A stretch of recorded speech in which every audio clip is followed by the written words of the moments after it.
Welcome to the Crafty Carrot Collective bonus tutorial for our Pieces and Patterns July program, rewards program. So today for my bonus tutorial I wanted to show you how we can use our embossing paste.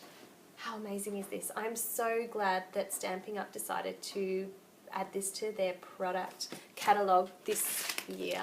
So the embossing paste comes with these beautiful little palette knives, and you can also use it with these wonderful templates, these stencils that are available. And I've seen so many really cute things with these.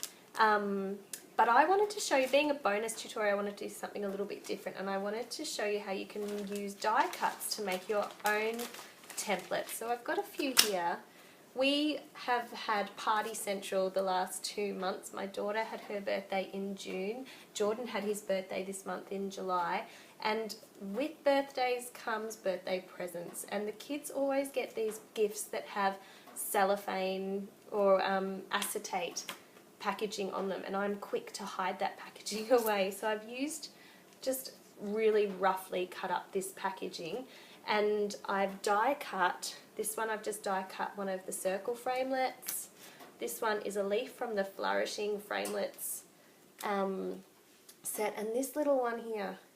So I haven't used all of them. What I decided to go with in the end was just the circle. Now you might think that the circle is a little bit of a boring stencil to have, particularly when you compare it to all these really decorative stencils that are available. But often in projects I like to build layers, and having some really subtle layers is something that I like to do. In the past I've used vellum, but with the textured embossing paste you can get those beautiful subtle layers and texture using embossing paste. So I've just used my circle stencil to build into the background that additional layering, and I really like the way that it's come up. Of course, being a Pieces and Patterns program, I've embellished with Pieces and Patterns bits and pieces, and it hasn't been much to put this card together. So I am going to turn the camera around and I'm going to show you how I put all of those bits together, and I hope that you've been enjoying the program so far and you'll enjoy using your textured paste for basic shapes as well as for all the fun stencils. Okay, I'm starting with a panel of watercolour paper, and I've got my aqua painter. I like to put down a swash of water first and dampen just in those areas that I want my splatter to go. Then I'm going to apply ink. Make sure I've got that palette ready. And I'm going back over those areas that I already dampened. And the reason I dampen them is I feel like you get a better spread and it blends nicer.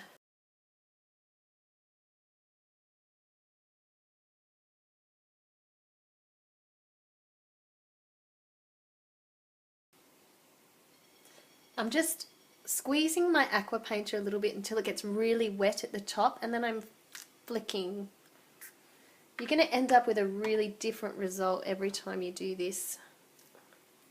But it gives you those fun splatters. If you want a little bit more of a controlled splatter, just squeeze the water and drop circles onto your project where you want the splatters to go. Alright, now that's going to need some time to dry. I've just got a tissue and I'm picking up some of the extra water from those drops I created.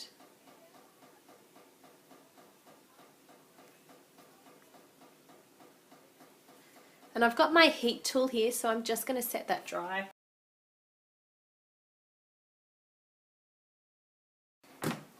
Now I've got this Tangerine Tango stamping spot, and I'm adding it to a clear block to give me a palette, and make sure that that's clean.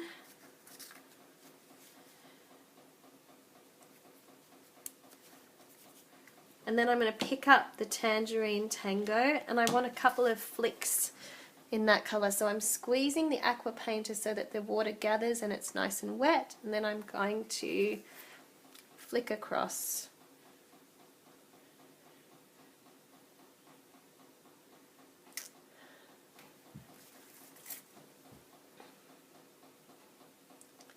And then again, then I'm just going to add a few spots if I think I need them. A few other places. It's just a really random background technique.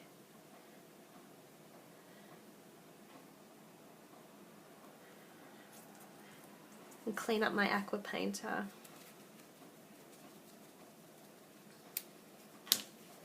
And I'm going to set that aside to dry.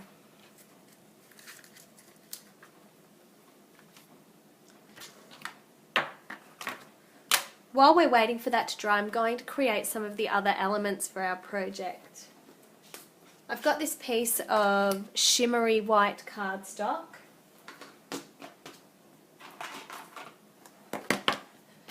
And I've got my stays on black.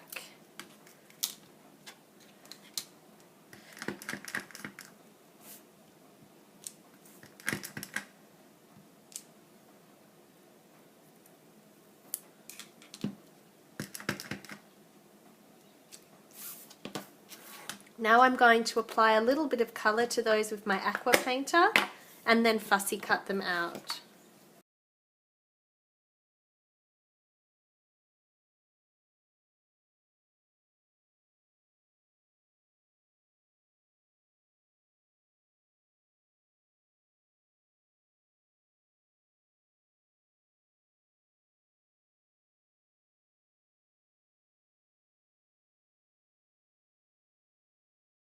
Alright, the next thing that I'm going to do is the sentiment.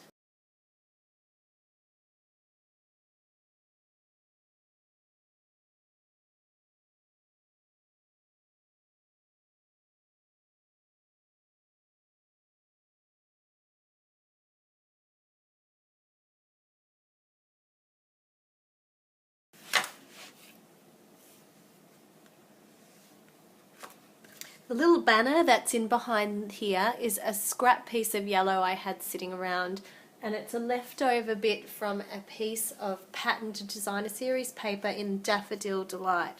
Now you could use plain cardstock or anything that you've got, any scraps of leftover pattern that work in with your colour scheme.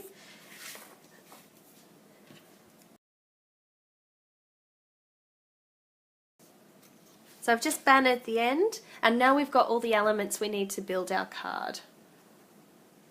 I can see that a few drops are still a little bit wet, so I'm just going to give it a final dry with my heat tool.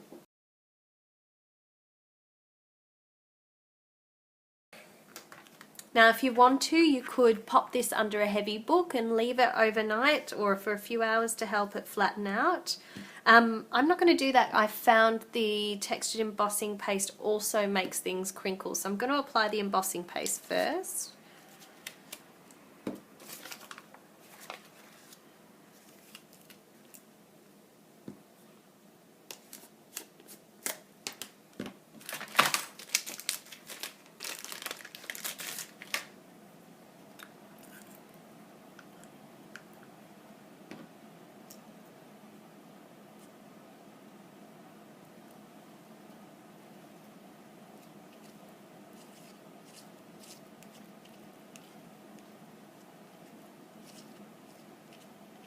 Now I don't want a smooth finish.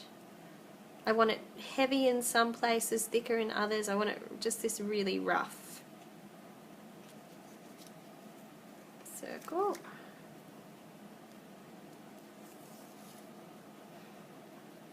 Now the embossing paste dries fast, so we need to act quickly to clean those tools up. And I've just noticed that as I was pulling my frame away, it just smudged where it was really thick there. So I'm just tidying that up. So I'm going to take a little break to clean up my tools. and allow that to dry. It's very fast drying, but it's a good idea to leave it sit for a little bit before building the other layers. So I'll be back shortly. Alright, so that's been sitting under a heavy book for a little while, and now I'm going to just quickly put all the pieces together to finish the project. So I've got a white, Whisper White mat. Normally when I stick things down I use my tape, but I feel for projects like this it's nice to give the glue a try, because it helps adhere the whole project and get those little wrinkles, the little waves out.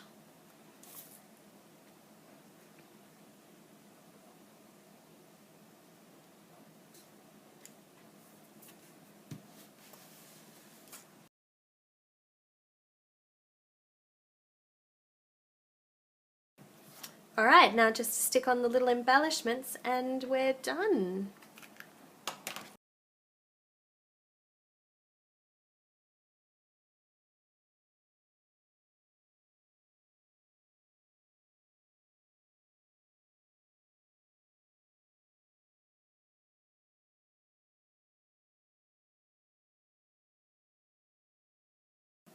And there it is, the bonus tutorial for our Pieces and Patterns Crafty Carrot Collective July program.